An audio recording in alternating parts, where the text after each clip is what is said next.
Sejam bem-vindos ao nosso segundo vídeo aqui do canal da Zark no YouTube. E hoje eu tenho uma convidada muito especial, porque além de ser uma profissional incrível, é também uma amiga pessoal, Adriana Mugnoli. Se apresente, Adriana. Quem é você? O que você faz? Conta pra gente. Prazer imenso estar aqui, Kai. Eu acho que esse momento é um momento muito especial para nós duas, igual você falou.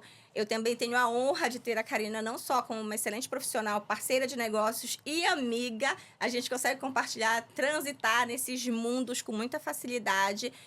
Eu sou contadora nos Estados Unidos, sou contadora no Brasil, então a gente consegue trazer essa performance entre os dois países. O que acontece no Brasil a título de tributação, o que acontece nos Estados Unidos. Então, a sua dúvida pode ser a dúvida de outras pessoas. Então, a gente está aqui hoje trazendo muita experiência, muito conteúdo, muita coisa gostosa, para que as pessoas possam ter esse conhecimento e saibam melhor o que eu faço, invisto, não invisto, é interessante, não é, vale a pena, não vale. E eu estou aqui com muito prazer para atender essa chamada da Zark e da minha amiga Karina. Ai, que ótimo, vai ser ótimo. Vamos lembrar que os vídeos no YouTube se perpetuam no tempo e nós estamos falando em maio de 2025. O que é que está acontecendo aqui? O novo presidente Donald Trump assumiu. No Brasil, o presidente é o Lula. Esse é o nosso cenário político do momento, que influencia bastante em todas as relações imobiliárias por aqui. Então, eu vou começar aqui perguntando para a Adriana, porque, afinal de contas, ela, assim como eu, também imigrou, também um dia chegou aqui. E eu quero que ela conte um pouquinho para vocês há quanto tempo você mora aqui em Orlando, quanto tempo faz que você fez essa transição de sair do Brasil e vir para cá, porque, afinal de contas, muita gente que nos assiste está querendo fazer a mesma coisa. Então, a gente vai partir daí. Quanto tempo faz, Dri, que você chegou? Tem 9 anos que a gente está aqui nos Estados Unidos e uma curiosidade, né, que muita gente me pergunta. Quando eu imigrei em 2016, eu estava grávida de 5 meses. Então, tá aí para as mulheres que não acreditam que pode se imigrar grávida, que é muita dificuldade. Sim, é muita dificuldade, mas é possível da gente superar tudo isso. A gente passou por todo esse processo de nascimento de um bebê aqui, né? E foi desafiador, sim, não nego, em todos os aspectos, no aspecto materno, no aspecto legal em si, porque a gente passa por toda a transição de imigração, de documentação, tudo aquilo. Hoje eu já sou cidadã americana. Ontem, inclusive, meu esposo fez a prova de cidadania. Também Parabéns. temos mais um cidadão por aqui. E a gente conseguiu fazer essa transição, imigramos. Hoje temos 2 meninos, Pietro e Luca, que nasceram aqui, ambos. E com toda essa documentação que a gente fez de imigrou, criou, legalizou. Os meninos nasceram, legalizamos todos os nossos processos imigratórios, não só de imigração, mas da parte de documentação, de contabilidade em si, de todas as licenças, todas as permissões para trabalhar em solo americano a gente possui. Hoje nós temos a Premium Consulting Tax Service, que é a nossa empresa, que a gente tem construído aí ao longo desse período que a gente vive aqui, em um espaço curto de tempo, a gente já conseguiu um crescimento fantástico dentro do mercado tradicional brasileiro. Claro, a maioria dos nossos clientes é brasileiro, mas a gente também tem uma gama de clientes americanos e hispanos hoje que a gente atende também bastante. Hoje somos um escritório que tem review 5 estrelas no Google, com mais de 150 reviews 5 estrelas no Google, que são muitas pessoas agradecendo pelo nosso serviço, agradecendo pelo que a gente vem fazendo. E eu acho que a gente vem desenvolvendo um trabalho muito legal com a comunidade brasileira em si, recomendando e tratando de uma forma diferente, tratando o cliente como ele deve ser tratado de uma maneira especial, de uma maneira em que ele se sinta realmente acolhido, que ele se sinta completo, que a gente tem uma consultoria realmente completa dentro do nosso escritório. Tem muita gente que pergunta, e se eu quiser financiar uma casa, como é que eu faço? Eu posso ou não posso? A Zark Mortgage está aqui para isso. Então, a gente tem profissionais que o serviço que nós não fazemos, nós temos parceiros qualificados que têm a mesma índole que nós trabalhamos, que trabalham com os mesmos processos que nós trabalhamos, para poder atender o nosso cliente de uma forma geral, de um atendimento 360 realmente, que é o que nos interessa. Sim, excelente. Isso que ela falou é muito importante, porque para quem deseja investir num imóvel aqui e pensa, nossa, mas eu não sei falar inglês, ou eu não conheço com qual empresa eu vou trabalhar, nós temos aqui em todos os setores necessários para que uma transação imobiliária se dê brasileiros, Sim. empreendedores que têm sua empresa. Temos a Andrea da Express Tile, por exemplo, um cartório, né, Title Company, super renomado, de excelente qualidade. Tem a Premium Consulting Tax da Adriane e do Breno. A Zarc mesmo, de brasileiros também, né, do Alessandri comigo. Imobiliárias, então, temos inúmeras imobiliárias Sim. com vários brokers brasileiros, ou seja, os donos das imobiliárias à frente ali dos corretores de imóveis brasileiros também. E para que isso? Para poder servir a comunidade brasileira de uma maneira genuína, de uma maneira que se aproxime daquilo que a comunidade está acostumada no Brasil. Sim. Sabemos muito bem, né, que o serviço aqui provido pelo americano é diferente, não é nem melhor nem pior, mas é diferente do serviço oferecido pelo brasileiro. Com certeza. Então, acontece muita identificação, né, com o tipo de e assessoria. equiparação, exatamente isso. Isso, inclusive, é uma das coisas que me destaca muito no mercado e destaca muito o nosso escritório no mercado, exatamente por conta disso, porque eu sei o que o público brasileiro está acostumado com a contabilidade no Brasil. Eu tive escritório no Brasil, então eu sei como é que o público está acostumado a ser tratado, como é que nós gostaríamos de ser tratados, né? A título de processos fiscais, processos contábeis. Isso é uma coisa que a gente faz com muita seriedade dentro do nosso escritório. Dentro do nosso escritório, um dos principais valores é a empatia. Porque eu acho que se você for empático com a outra pessoa, tratar a outra pessoa como ela gostaria, como você gostaria de ser tratado, faz toda a diferença dentro de um negócio. A partir do momento que a gente consegue trabalhar com muita empatia dentro do nosso escritório, a gente consegue, por exemplo, acompanhar processos de realização de sonhos, que é exatamente isso. A gente pegar um cliente lá no começo e falar, como é que eu posso te ajudar a ter tua casa própria? A gente vai conseguir um corretor que vai te ajudar, a gente vai ter um mortgage broker que vai te ajudar se for preciso fazer um financiamento, a gente vai ter todas essas etapas e a gente vai estar te acompanhando em todas essas etapas, desde a hora de preparar o seu imposto, de organizar a sua vida legal, fiscal, para que você consiga fazer todo aquele processo de financiamento até a hora do closing. Eu brinco com todos os nossos clientes hoje que a gente acompanha todos os closes, a gente só não é chamado para o churrasco, mas o resto a gente faz parte de tudo. Ai, mas é isso mesmo. E o legal é ver que como a transação corre mais fluida, mais tranquila, com mais paz para o cliente, quando as empresas interagem entre si. Porque, vou dar um exemplo. Um cliente brasileiro um investidor brasileiro pode chegar aqui e abrir um tipo de empresa. Mas se ele vai fazer um financiamento imobiliário, nós que somos dessa área de financiamentos, nós sabemos quais são os tipos de empresas que os bancos preferem. Então, a Adriana poderia dar, se não tivesse em comunicação conosco, ela poderia dar várias opções que depois, para ser aprovado por um banco, para ter o financiamento liberado, não vai conseguir ser aprovado. Então, a gente consegue conversar durante o atendimento para poder escolher o melhor caminho para o cliente. A gente sabe, já vou até entrar nesse tema aqui, mais técnico.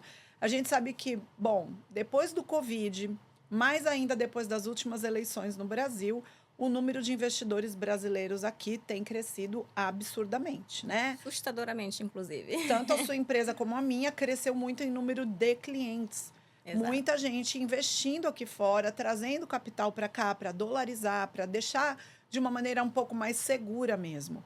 E aí eles chegam e a gente adverte. Olha, por exemplo, uma das coisas que você fala e que a gente também fala. Recomendamos que essa casa sendo de investimento, você a compre em nome de uma empresa, Exato. certo? Exato. Agora, os bancos preferem uma LLC. Adriana Munholi, a pergunta que não quer calar. O que é uma LLC? Uma LLC é um tipo de empresa que ela chama Partnership em solo americano, é uma Limited Liability Company. Ela é muito similar às empresas que são do tipo limitada no Brasil. Eu gosto de fazer essa equiparação porque para o nosso espectador brasileiro, ele conhece melhor esse termo. Então, quando a gente está falando de uma empresa do tipo limitada, do tipo LLC, a gente tem uma empresa que muito importante para a nossa estrutura e para o que a gente deseja fazer, dependendo do que a gente deseja fazer, como a Karina falou, eu vou mudar um pouco o tema e entrar com uma vertente para que fique muito claro. Às vezes, por que a Karina fala disso, desse alinhamento entre profissionais que é muito importante? Porque às vezes eu falo para o cliente que é mais interessante você abrir uma LLC que ela tenha mais de um sócio. que ela tenha 2 pessoas. Para quê? Para evitar que você tenha o FIRPTA, que é um outro assunto que possivelmente a gente vai Sim. entrar ali na frente, ou em um outro episódio, já nos aguardem para os próximos, viu? Então, a gente tem, sempre recomenda que tenha mais de um sócio, que tenham 2 pessoas dentro dessa empresa. E daí, às vezes, o banco fala assim, eu não posso ter essas 2 pessoas porque essa outra pessoa aqui não vai entrar com nada no processo do financiamento. Então, para mim, para o financiamento, não é interessante esse processo. Eu preciso de uma empresa que tenha um único sócio. E aí, quando a gente está alinhado entre profissionais, a gente consegue fazer isso de uma forma preventiva. Eu ligo para a Alessandra, eu ligo para a Karina, faço o que nesse caso? E aí eles já me recomendam o que a gente tem que fazer. Por quê? Porque se a gente for abrir a empresa com a estrutura que a gente desenha para o cliente, que seja para proteção, que seja para organização do processo dele naquele momento, pode ser que ela não atenda o financiamento.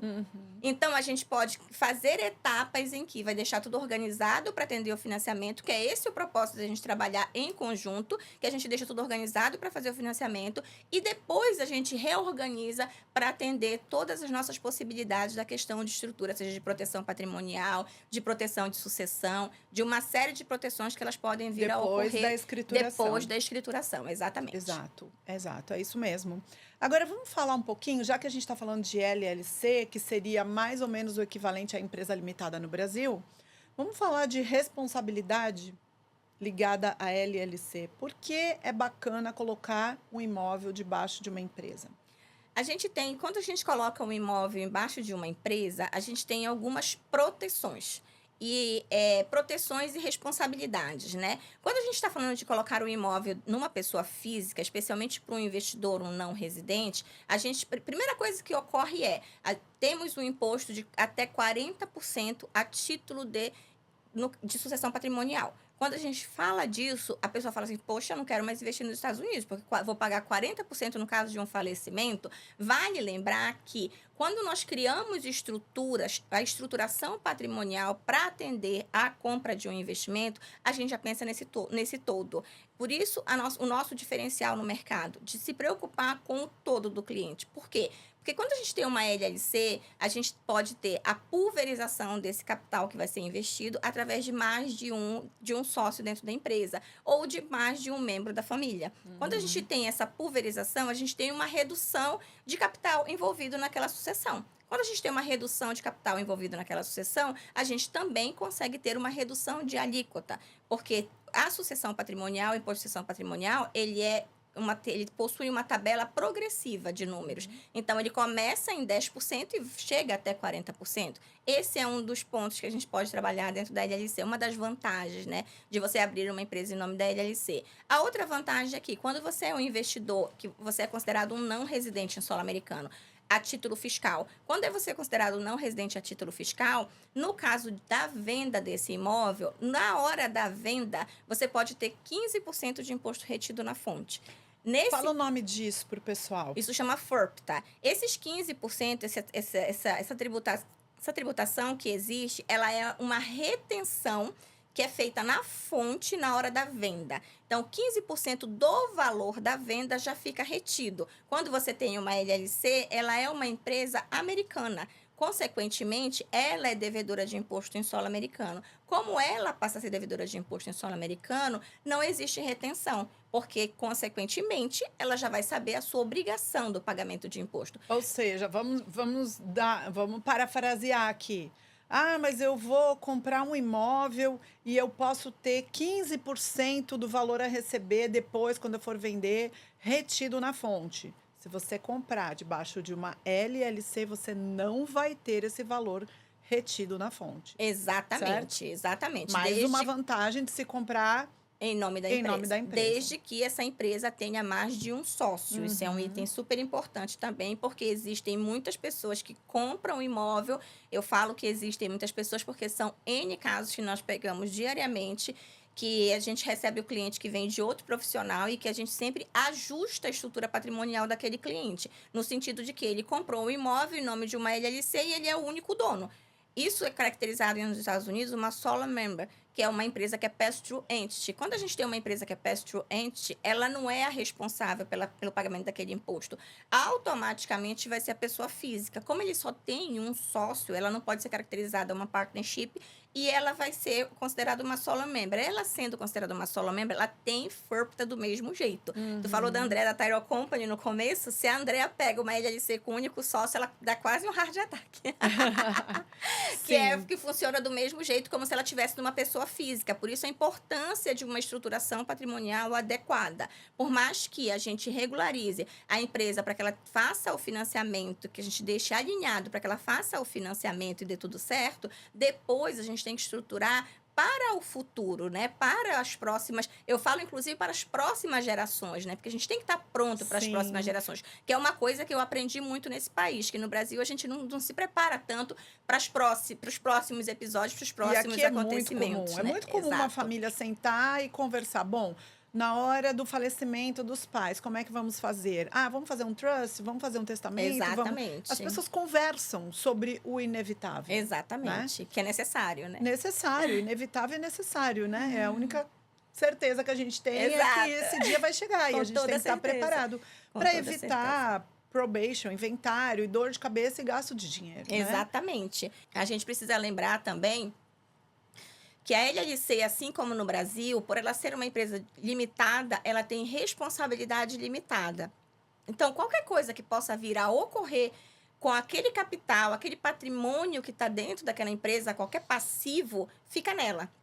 Não atinge a pessoa física. Então, ela não é só uma estrutura interessante para quem é não residente, como para o investidor residente também. Que a gente tem muitas pessoas que imigraram ou que são americanos, que estão nesse processo, na fase já de investimento a título imobiliário, a LLC também é uma empresa interessante para esses casos. Sim. Vamos falar agora qual seria a recomendação de uma expert como você, no caso de uma pessoa ou que mora aqui ou que está vindo para investir, comprar, vamos pôr, 5 imóveis. Não é recomendável colocar 5 imóveis debaixo da mesma empresa, certo? Qual é a sua recomendação? Realmente não é recomendável você colocar 5 imóveis debaixo da mesma empresa. É claro que dependendo do capital que aquele que vai estar envolvido nesse processo e dependendo a que risco o investidor quer estar suscetível. Porque, vamos lá, vamos supor que nós coloquemos 5 imóveis dentro de uma mesma empresa. Se acontecer um passivo na empresa A, no imóvel 1, todos os outros 4 podem ser comprometidos. Exato. Então, o que eu falo sempre para o meu cliente, o cliente fala, mas eu vou ter muitos custos se eu tiver uma empresa para cada imóvel. Você não precisa necessariamente ter uma empresa para cada imóvel. Você pode pensar, qual o risco que eu quero estar suscetível? Quero estar suscetível a 1 milhão de risco, a 2 milhões de risco, eu vou colocar o volume de imóvel que chegue àquele risco que eu quero estar suscetível. Faz sentido. Eu só não posso ignorar que todos aqueles imóveis que estarão dentro daquela mesma empresa podem estar suscetíveis a algum tipo de risco se qualquer um deles estiverem com qualquer tipo de passivo. Exato. Se eu tivesse 6 casas, eu colocaria 2 casas em cada empresa. Mas, de repente, eu abriria uma empresa para cada casa. Porque a gente sabe que tem o custo de manter a empresa, mas ele é tão mínimo perto do problema que você pode ter comprometendo seu patrimônio, que aí faz sentido para mim. Exato. Ademais, os custos conosco, os investimentos que o cliente faz conosco, eles todos são dedutíveis na base de cálculo do imposto. Nós já vamos falar sobre dedução, que é a cereja do bolo, gente. Eu sempre falo isso. No nosso treinamento, o treinamento que a Zark desenvolveu para corretores, que é o Be Bold, a cereja do bolo é a última parte, que é a parte de dedução tributária, gente. É muita vantagem e é muito diferente do Brasil. Então, vamos lá tocar nesse assunto? Vamos falar devagar, porque para eles saborearem, para os investidores sentirem o gostinho do que é investir aqui na Flórida. Quais são as despesas que a gente pode deduzir numa LLC? Ou seja, vamos abater do imposto. Despesa número 1, a contabilidade. Excelente. Tudo que você faz, todas as despesas que você possui, que sejam para aquele negócio, baseado no teu tipo de investimento e no teu tipo de negócio, elas são 100% dedutíveis na base de cálculo do seu imposto. Por exemplo, eu abrir uma empresa. Na hora que eu abro uma empresa, eu tenho custo de contabilidade para abrir essa empresa. Esse custo é dedutível na base de cálculo do meu imposto. Eu tenho outras despesas na hora que eu começo a fazer esse investimento, tais quais, vamos supor, no caso do imóvel em específico, nós vamos ter ali a associação, que é o HOA, a gente vai ter o Property Tax, que é o IPTU no Brasil, que também é dedutível. Nós vamos ter também o Custo de custo segregação. a gente vai ter a depreciação do imóvel. Isso é uma coisa bem legal que eu falei numa live recente que eu fiz e a corretora ficou super encantada, porque ela fala, eu falo tanto para o meu cliente sobre valorização do imóvel, como é que agora na live você vai me falar de depreciação? O cliente vai falar, mas se o meu imóvel está sendo depreciado, como é que tu vai me garantir que ele vai ser valorizado? É exatamente, esse é a cereja do bolo. A gente tem depreciação fiscal e valorização comercial. Uma coisa não tem nada a ver com a outra. Quando a gente está falando de depreciação fiscal, a gente está falando de um abatimento na base de cálculo do imposto, mas o teu imóvel ele vai continuar sendo valorizado. São duas coisas totalmente distintas. Sim. Você vai aproveitar a depreciação como uma dedução e você vai ter ali, continuar tendo a valorização do seu imóvel comercial normal. Então, vamos explicar um pouquinho aqui. A depreciação do imóvel, ela se dá em 27 anos e meio, é isso? 27 anos e meio, a título de propriedades residenciais, porque o comercial é diferente o valor, tá?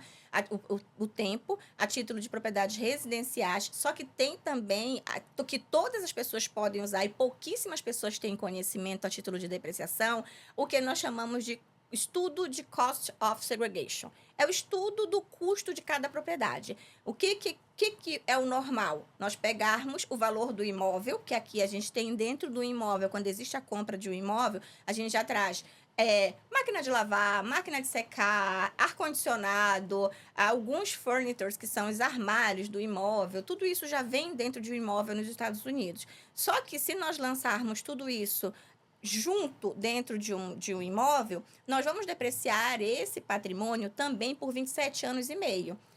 Existe a possibilidade nas regras da Receita Federal que nós podemos segregar. Por isso que cost of segregation. Nós podemos segregar esses custos. Nós podemos separar o que são appliances do que é furniture, que são os armários, toda a parte de construção. Então, a gente separa eletrodomésticos dos móveis. Exato. O eletrodoméstico dos móveis da propriedade. Isso. Porque a propriedade ela vai poder ter a sua depreciação em 27 anos e meio, e a gente pode acelerar essas outras partes, que são os eletrodomésticos, os móveis, só que não somos nós quem fazemos esse estudo, não sou eu, não é a Azar, que existem profissionais que têm expertise nessa área, que eles fazem esses estudos, e isso vale tanto para quem é residente como para quem é não residente. Pode ser feito normal por qualquer investidor. Então, você tem uma aceleração da depreciação, que, consequentemente, é uma redução da base de cálculo do seu imposto para você pagar menos imposto. O que é muito comum aqui, tá, Cá? Muito comum, a gente que atende muitos investidores, é você ter lucro financeiro a título de rendimento do imóvel que está alugado e você ter prejuízo fiscal. Quando você pega o seu imposto de renda, você tem uma base de cálculo lá sem valor para ser tributado e você paga 0 de imposto. Só que o seu dinheiro está lá dentro do seu banco porque você teve o lucro financeiro. Porque você utilizou todas as ferramentas que são possíveis dentro da lei e o investidor acaba se beneficiando. Exatamente. Vamos lembrar que o custo de segregação e... Não é isso que eu quero falar. Vamos lembrar que essa dedução da base de cálculo com relação a móveis e eletrodomésticos, ela pode ser feita em quantos anos? Os eletrodomésticos, eles são... 5 anos? Não, 5 anos é o furniture. O eletrodoméstico Isso, os eletrodomésticos são 5 anos e, normalmente, os móveis, ele varia entre 5 e 15 anos. Depende do estudo que é feito, realmente, eles fazem essa segregação. Então, olha só que incrível. No próprio estudo, eles já demonstram o que vai para cada campo, o que vai para cada área, para ser depreciado, e o tempo também de depreciação. Excelente. Olha só, gente, que incrível. Você compra uma casa, vamos pôr, de $500 mil para investimento. Coloca essa casa para alugar. Essa casa vai render um valor X todo ano para você. Você vai depreciar em 27 anos e meio esses US$ 500.000 que você pagou na casa. Você vai ter aí em torno de US$ 18.000 de depreciação da base de cálculo por ano, por 27 anos e meio. E aí vai ser feito esse estudo por profissionais habilitados para isso, para saber quanto você vai poder deduzir com relação aos móveis que você colocou nessa casa para ela poder ser alocada e quanto você vai poder deduzir em relação a eletrodomésticos. E você ainda fica aí, eletrodomésticos, 5 anos, móveis de 6 a 15 anos. Então, é muita vantagem tributária, é muita. Sim. E, além disso, ainda dá para deduzir o IPTU do imóvel.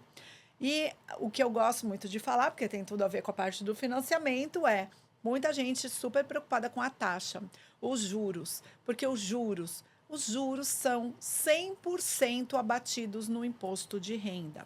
E vamos lembrar que nos primeiros 7 a 10 anos de vida do seu financiamento, vamos supor que você fez um financiamento de 30 anos, de 7 a 10 anos de vida, 85% da parcela é composta de juros. Então, você vai abater quase a parcela inteira, certo? Então, é muita vantagem. Exatamente. Além de todos os outros itens que eu já tinha falado, Manutenção da propriedade. Manutenção da propriedade, qualquer tipo de investimento que você fizer, acontece muito, troca de telhado, troca de ar-condicionado, tudo isso você vai utilizar como redução tributária na base de cálculo do seu imposto. Então, investir no seu imóvel, no seu negócio em si, também é uma vantagem. É por isso que, às vezes, as pessoas observam do Brasil, e aquelas casas construídas, aquelas decorações maravilhosas que são feitas nas casas, decoração do quarto do Mickey, decoração do quarto da Universal. Então, tudo isso é feito para trazer atratividade para o negócio quando você está pensando em alugar, e tudo isso é dedutível na base de cálculo do imposto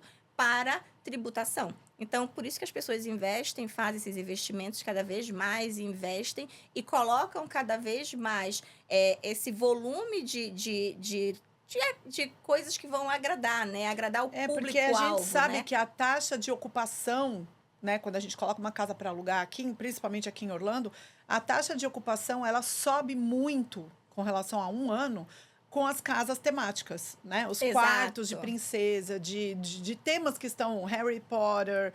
Então, o pessoal investe mesmo, porque vai deduzir depois. Bom, então agora a minha convidada vai me entrevistar, é isso mesmo? Exatamente. Agora nós vamos inverter os papéis, gente. Já que a gente está aqui, a gente tem que aproveitar todos os momentos para a gente poder tirar tudo que a gente pode dos profissionais maravilhosos que a Zarc tem, né? Que tal?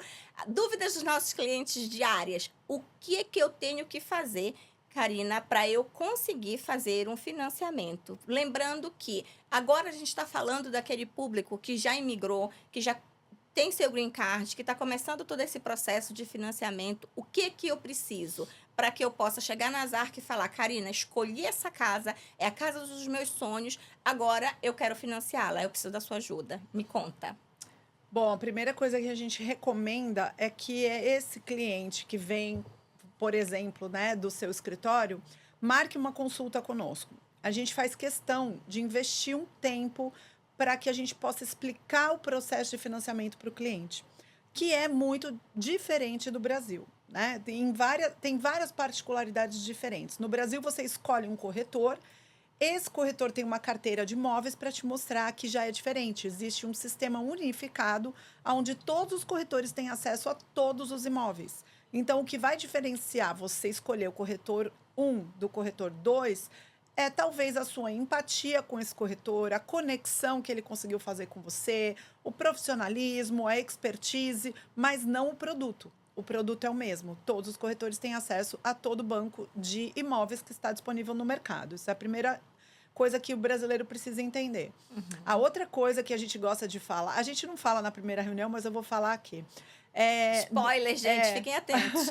No Brasil, existe muito essa cultura da barganha, do choro, vamos diminuir o valor e tal. Aqui nos Estados Unidos, o americano não está muito acostumado com isso. Se Uhum. ele colocou uma casa para vender por US$ 600.000, ele não está esperando receber uma oferta de 450. Ele até, em muitos casos, se sente muito desonrado, ofendido com isso. Uhum. Então, às vezes, até tem jogo para um pouquinho de negociação, mas é pouca coisa. São 10, 15, US$ 20.000 ali negociando. E isso se acontecer, Eu acho né? que isso parte muito da cultura que existe aqui nos Estados Unidos mesmo, né, Karina? Uhum. Da questão educacional em si.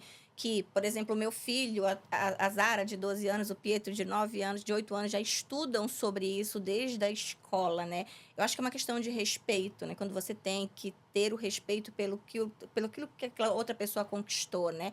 Ela conquistou aquele imóvel, ela conquistou aquele patrimônio e ela colocou para venda baseado no que tem no mercado realmente. Assim como tem o contrário, né, Karina, também. Que a Sim. gente vê muito no mercado de pessoas que investem no imóvel e querem vender o imóvel bem mais caro do que o imóvel vale realmente no Uhum. mercado. Inclusive sobre isso, dá uma dica para os nossos clientes. O que você acha a respeito dessa questão? Vale a pena, não vale a pena? O que fazer nessa situação? Tem algumas situações, né, com relação a isso. Por exemplo, o cliente que quer comprar uma casa que está sendo pedido US$ 500.000 na casa, vamos Uhum, supor. uhum, Vai ser feita uma avaliação do imóvel que não é feita nem por nós, nem por vocês, nem pelo banco, é por uma empresa terceirizada e vai ficar valendo como valor oficial daquela casa para o banco considerar como financiamento o valor da avaliação. E às vezes a avaliação vem menor do que o valor que o dono está pedindo. Vamos uhum. supor que a avaliação foi 450, o dono está pedindo 500.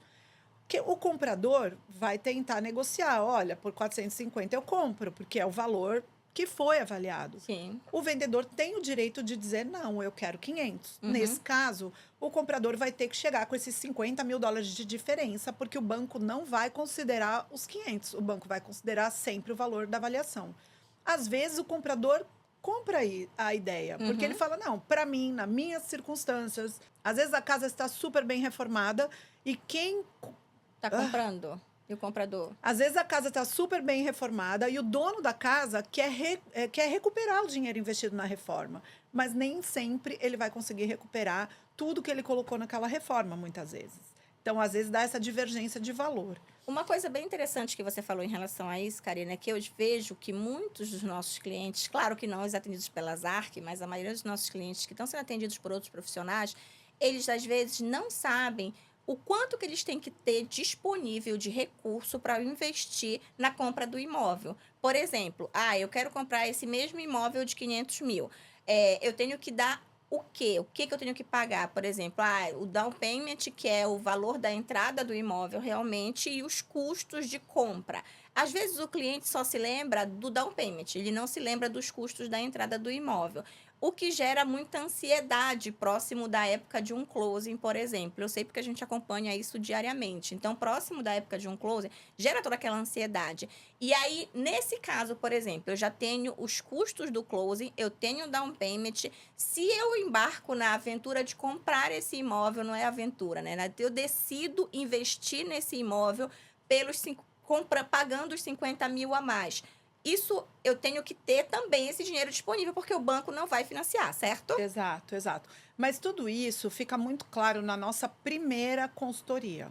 Porque é uma Perfeito. consultoria mesmo, sabe? É Uhum. dedicado um espaço ali na agenda de 1 hora. Claro que se o cliente precisar de mais, a gente marca uma segunda sessão, porque realmente são muitas informações ao mesmo tempo.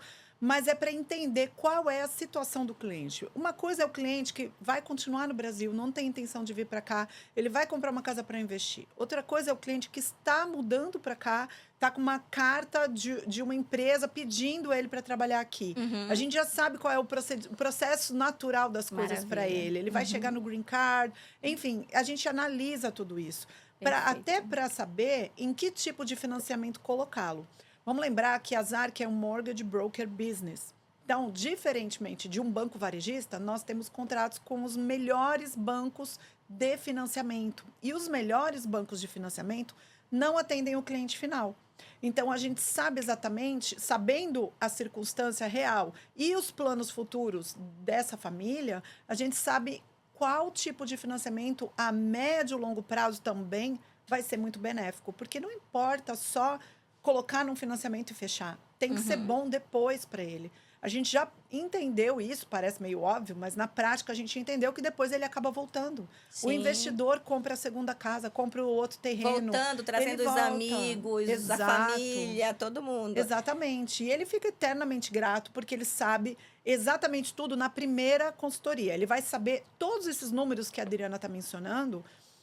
Nós compartilhamos a nossa tela, conforme vamos conversando, a gente já vai colocando os números num sistema simplificado, claro, para ficar bem, né, acessível. E a gente compartilha a tela pelo Zoom e o cliente já entende. Olha, isso aqui é o valor do seguro da casa, o seguro estrutural. Isso aqui é o valor da escrituração, esse aqui é a entrada. A maioria dos bancos pede também reserva, que é um valor, algumas vezes de 12 meses, às vezes menos, do valor do financiamento. Então, a pessoa tem que mostrar que tem aquele valor na conta, qualquer tipo de conta, em qualquer lugar do mundo, apenas tem que estar bancarizado, mostrou, pronto. O banco não vai nunca mais pedir. Mas tem alguns detalhes, sim. E a gente mostra tudo isso para que fique Maravilha. claro. A gente percebe que esse tempo investido nessa primeira consulta Uhum, é tão precioso, é ouro, porque o cliente se sente seguro, uhum, ele sente a seriedade na transação. uhum, E aí, se ele estava em dúvida ainda, conversando com o corretor e em dúvida, nesse momento, a gente acaba sem querer vendendo para o corretor, uhum. porque o cliente se sente seguro e segue. Sim, claro, com toda certeza. É exatamente o que a gente fala, né? Esse trabalho em equipe, em um time, mesmo com profissionais de áreas diferentes, faz toda a diferença na hora de um close, né? Sim. Eu acho que uma outra coisa também que eu quero abordar contigo, Ká, é em relação à questão de que, por exemplo, eu me imigrei, eu tenho meu green card, eu já fiz, igual você citou, uma coisa muito que acontece muito quando as empresas buscam profissionais fora dos Estados Unidos, trazem para cá, essas pessoas imigram, já vêm com visto, fazem 2 anos, entregamos 2 anos de imposto e eu fiquei com uma dívida na Receita Federal. Eu entreguei 2 anos de imposto e eu tenho um imposto para ser pago. O que é mais interessante? Eu pagar o imposto ou eu dar o down payment da minha casa? Ou eu preciso ter pago aquele imposto para eu poder comprar uma casa ou não? Você dever para a Receita Federal não impede que um banco aprove para o financiamento. Mas Uhum, aonde que isso pode pesar? É feito um cálculo pelas ARC que a gente chama de DTI, uhum, Debt to Income. uhum, Então a gente vai colocar, vamos simplificar aqui, é mais complexo, mas vamos simplificar. De um lado, todas as despesas do seu cliente, uhum, de outro lado, toda a receita. uhum, E aí é feita uma fórmula e a gente vai ver o percentual. Se ele estiver dentro de um certo percentual, que vai variar de acordo com o tipo de financiamento, com o banco escolhido, se ele estiver dentro dessa faixa, tá ok, porque a gente vai colocar a dívida da receita na conta dos débitos dele. uhum. Se ele No tiver Brasil, a gente um chama isso de leasing, margem para financiamento, né? e se ele tiver, por exemplo, obrigações, ele adquiriu. Aqui é muito comum a gente fazer um lease de um carro. Uhum. Então, vai entrar na mesma conta da dívida da receita. Lembrando que quando a Karina está falando de dívida da Receita, se você colocar o montante da dívida, isso pode ser considerado um valor muito expressivo, dependendo do valor, é claro, que você está devendo para a Receita Federal. Isso pode ser considerado um valor muito expressivo. Mas a Receita Federal lhe permite parcelar essa dívida em Isso. até 72 vezes. Inclusive, isso é uma coisa que a gente usa muito como estratégia quando a pessoa está fazendo um financiamento, da gente solicitar um parcelamento para a Receita Federal em 72 vezes, que é o máximo que a Receita Federal concede de uma maneira bem rápida, que a gente chama de installment agreement.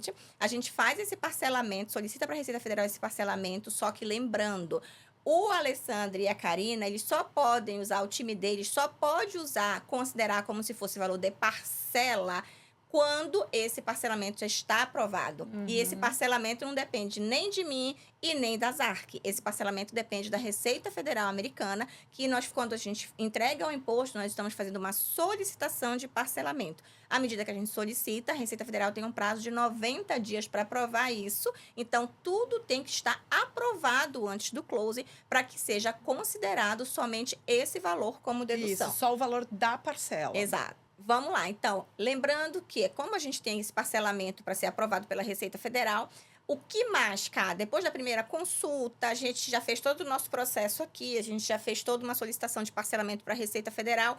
E daí? O que que acontece no próximo passo? Aí acontece o seguinte: o cliente está lá com a gente, ele entendeu todos os números, ele vai conversar com a esposa está na reunião, ele vai ter o tempo dele de amadurecer, afinal de contas, é uma compra complexa que a gente chama, né? Ele não está comprando uma bolsa que a gente compra assim rapidamente quando passa pela loja, né? Mas aí ele volta e fala: ok, eu quero seguir. O que vai acontecer? Nós vamos pedir documentação preliminar para poder para poder verificar. Não, pera um pouquinho. Então, nós vamos solicitar documentações preliminares para poder pré-aprovar esse cliente, para que ele já saiba o valor para o qual ele aprova junto ao banco. Vamos supor que na pré-aprovação a gente identifica que ele vai ser aprovado para uma casa de até $900.000. Aí sim o corretor começa o trabalho com o cliente, porque imagina que frustrante se o corretor tivesse mostrado casas de 1,5 milhão e ele aprova para 900 mil. Ele ancorou aquele padrão de casa na mente dele e depois ele não gosta de mais nada, não é assim que funciona? E isso acontece muito, por incrível que pareça, cara. Inclusive, com muitos dos nossos clientes, acontece muito disso. É uma coisa que eu acho muito legal de vocês, todo esse processo que vocês fazem preventivo. Na verdade, a maioria das instituições deve fazer isso, só que às vezes o próprio cliente pula as etapas. Na ansiedade de ver casa, eu vi no Zillow, que aqui é muito fácil de você ver no mercado com as casas que estão disponíveis, né? Vi no Zillow, já fui, já vi, já variei minha expectativa para cima, né? Já alinhei minha expectativa para cima. A partir do momento que eu alinho minha expectativa para cima, vira o problema do contador e do mortgage broker, né? Vocês têm que dar um jeito. Eu não aprovo para 1,5 milhão, mas eu gostei da casa de 1,5 milhão. Exatamente. Bora, Adriana, te vira. Eu quero meu imposto para isso. Só que lembrando, tá, gente? Nós não criamos números. A gente lança o que está dentro da vida da pessoa, da empresa da pessoa. Claro que a gente tem a possibilidade de trabalhar em conjunto com o mortgage broker para a gente ver o que a gente pode fazer de melhor para o cliente. Entretanto, existe aqui nos Estados Unidos fraud loan.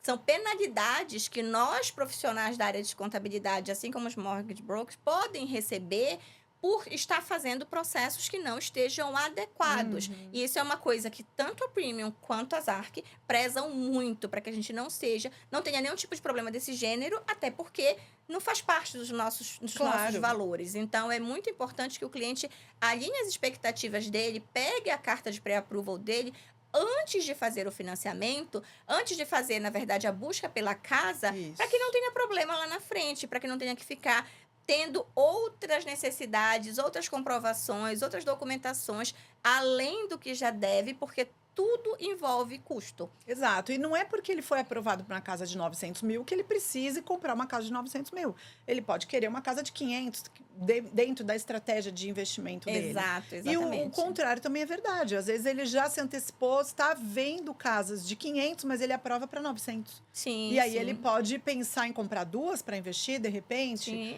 E aí é legal ele passar pelo processo de pré-aprovação. A gente cria uma estratégia com ele, não é para ele, mas é com ele. Com a mentalidade que ele tem, com o propósito que ele tem, a gente coloca ali dentro da nossa expertise para levar esse cliente a ter realmente o sucesso na transação imobiliária dele. Ai, que maravilha. Tem uma coisa que a gente não tocou no assunto, mas como você falou no início sobre a minha parte de ser contadora no Brasil, uma coisa muito interessante que vem acontecendo, na verdade, é uma dúvida muito grande dos nossos clientes hoje, né? Que é, agora no Brasil mudou a legislação para offshores. Então, empresas nos Estados Unidos são consideradas offshores no Brasil. Então, eu tendo uma LLC em solo americano para a legislação brasileira, eu já tenho que tributar esse valor aqui. Só que uma coisa muito interessante que acontece com a parte do imóvel, do investimento imobiliário em si, é exatamente essa. Além de você não... Pode ser que você não tenha a tributação, sendo você não tem imposto a pagar por causa das deduções que você tem. A outra vantagem de você ter um imóvel aqui, mesmo com a regra tributária brasileira mudando hoje, é que a tributação para imóveis imóveis alugados nos Estados Unidos é a mesma alíquota do Brasil. Então, por mais que eu esteja investindo no Brasil, isso é um medo que eu não posso ter, que eu esteja investindo nos Estados Unidos, Se eu tiver que pagar imposto nos Estados Unidos, eu vou poder compensar esse imposto no Brasil. Então, não é um problema para mim, não é uma coisa que vai me gerar um transtorno se eu pensar em investir nos Estados Unidos. Foi legal você tocar nesse assunto, eu já tinha esquecido de te perguntar, porque as pessoas acham, eu não. Aquele medo que o brasileiro tem de declarar, né? Aham. Aqui não é assim. Aqui você declara, você tem as vantagens, você tem as deduções. Mas explica para o pessoal, então, para a gente finalizar com essa parte, a respeito de bitributação. Isso é uma coisa bem interessante que muitos brasileiros temem a bitributação. É exatamente o que eu estava explicando, que agora mudou um pouquinho a regra no Brasil, né? Mas assim, não existe bitributação entre Brasil e Estados Unidos. Brasil e Estados Unidos possuem um acordo de tributação entre os países. Nesse acordo de tributação, tanto do Brasil para com os Estados Unidos, quanto dos Estados Unidos para com o Brasil, o imposto que você paga em qualquer um dos dois países, ele pode ser compensado no país que você é taxpayer, que você é residente fiscal. Por exemplo, eu sou investidor no Brasil, nos Estados Unidos, eu sou residente fiscal no Brasil e eu tenho renda nos Estados Unidos. Como é que funciona a minha tributação? Eu vou pagar o imposto no país em que existiu aquela renda, que ela foi place in business, se ela foi place in business nos Estados Unidos, se aquela renda foi gerada nos Estados Unidos, eu tenho que pagar o imposto nos Estados Unidos e eu trago para o Brasil para apresentar para a tributação no meu imposto de renda brasileiro aquela renda. E eu trago também o imposto pago naquele país. Então, eu não tenho bitributação, porque o imposto que eu paguei, que eu tenho nos Estados Unidos, eu compenso no Brasil, e era exatamente isso que eu estava falando. A alíquota tributária que você vai ter nos Estados Unidos daquela renda é a mesma que você vai ter no Brasil. Então, você não tem imposto adicional. Mas existe uma obrigatoriedade em declarar, certo? Exatamente. A obrigação de declarar, ela não muda, seja de lá para cá, quanto daqui para lá. E o que acontece se o investidor não declara? Aí é problemas do Brasil. Aí É uma com Lula, multa? se vira. Aí é multa. Não, o que acontece se o investidor não declara é que ele vai precisar ter que regularizar toda essa situação. Existem, por exemplo, alguns movimentos que o Brasil faz com muita frequência, que a gente já vem observando isso no histórico do próprio Brasil. Em 2016, existiu lá a repatriação de valores investidos fora do Brasil, que o brasileiro teve a oportunidade de apresentar para o Brasil e regularizar a situação dele quando ele tem um investimento fora do Brasil, que ele não declarou no Brasil, que ele paga uma tributação ali, faz um ajuste de valor no patrimônio dele, paga um valor de imposto ali. Agora, assim como teve recente também esse mesmo processo, então já tivemos nos últimos 10 anos 2 vezes esse processo no Brasil de regularização de valores. O que acontece muito é que o brasileiro pensa que a Receita Federal brasileira não tem conhecimento dos imóveis que eles investem aqui. Mas eles possuem, porque o dinheiro vai sair de alguma forma, o dinheiro ele não tem como ele sair de maneira que eles não consigam ter essa informação. É óbvio que isso não é uma coisa igual... Todo mundo me pergunta, Brasil e Estados Unidos tem conexão automática? Tem conversação automática sobre a Receita Federal? Não, não existe contato automático. Mas existem possibilidades de conexão e de tracking de tudo que acontece, de rastreabilidade de tudo que acontece. Por exemplo, às vezes a pessoa vende um imóvel no Brasil e quer trazer esse dinheiro para cá para comprar um imóvel aqui. Mas ela não declarou que ela vendeu aquele imóvel lá, ela não declarou que ela vendeu esse imóvel aqui, e aí ela não sabe como é que faz e simplesmente manda o dinheiro para cá. Existem entre os países acordos financeiros. Por exemplo, existe o FATCA, que é um acordo financeiro entre Brasil, por exemplo, Brasil e Estados Unidos possuem esse acordo. Então, quando eu mando aquele dinheiro do Brasil para cá, eu não tenho como mandar esse dinheiro senão por uma transação bancária. Na hora que você manda aquele dinheiro, pode ser que você seja imediatamente identificado. Então, você tem que declarar. Quanto mais correto possível você tiver, melhor. Quanto mais informações possíveis você apresentar, seja para os Estados Unidos ou seja para o Brasil, da sua vida, lembrando que tanto Estados Unidos quanto o Brasil, você é obrigado a pagar imposto ou apresentar, pelo menos, as suas rendas globais. tanto no Brasil quanto nos Estados Unidos. Você vai pagar imposto? Pode ser que tenha uma diferença tributária, mas não necessariamente você vai ter imposto para pagar, você vai ter impacto tributário. Mas a obrigatoriedade de apresentação na declaração do imposto de renda, seja na brasileira quanto na americana, você é existe. tributado sobre receitas globais e ela existe. Então, isso é muito importante de que as pessoas tenham conhecimento disso. Sim. Bom, como vocês podem ver, para cada caso existem inúmeras informações, para Exato. cada tipo de situação, cada família vem com uma história e é muito arriscado a gente generalizar. Olha, para comprar um imóvel a gente faz isso, isso, isso. Sim, a gente Sim. faz isso, isso, isso. Mas Não é e receita se? de bolo, né? E se? Aí vem as variantes. Exato. Então, se você tem intenção em adquirir um imóvel, você entre em contato com a gente. Todos os nossos contatos, tanto da ZARC quanto da Premium Tax, estão aqui na descrição desse vídeo. E você pode agendar uma consulta para tirar todas as suas dúvidas. A única coisa que eu falo como imigrante agora, não é nem como uma das proprietárias da ZARC, eu tenho certeza que a Adriana vai assinar embaixo, certifique-se de falar com pessoas que são experts no assunto que você precisa de ajuda. Aquela coisa de, mas o amigo do meu amigo, toda mas certeza. o meu primo, não funciona. Já está mais do que comprovado. Com toda certeza. Todo mundo que migrou um o dia meu amigo pode fez já e ter... não deu em nada. É. Nunca deu em nada. Exato. A gente sabe de N histórias que aí fica para um outro podcast. Exato. É né? muita conversa. É muita conversa. Dri, muito obrigada pela tua presença aqui. Eu sei que você parou o seu dia, parou tudo lá na Imagina. Premium para estar aqui, mas eu te agradeço demais. Tenho certeza que a gente vai estar elucidando muitas dúvidas de pessoas que querem investir aqui ou que já são investidoras e veem no teu conhecimento um potencial de melhorar ainda mais a performance dos investimentos. E eu quero te dizer que eu honro muito o seu tempo e te agradeço demais pela tua presença aqui. Imagina. Muitíssimo obrigada eu pelo convite. É sempre um prazer estar na sua presença.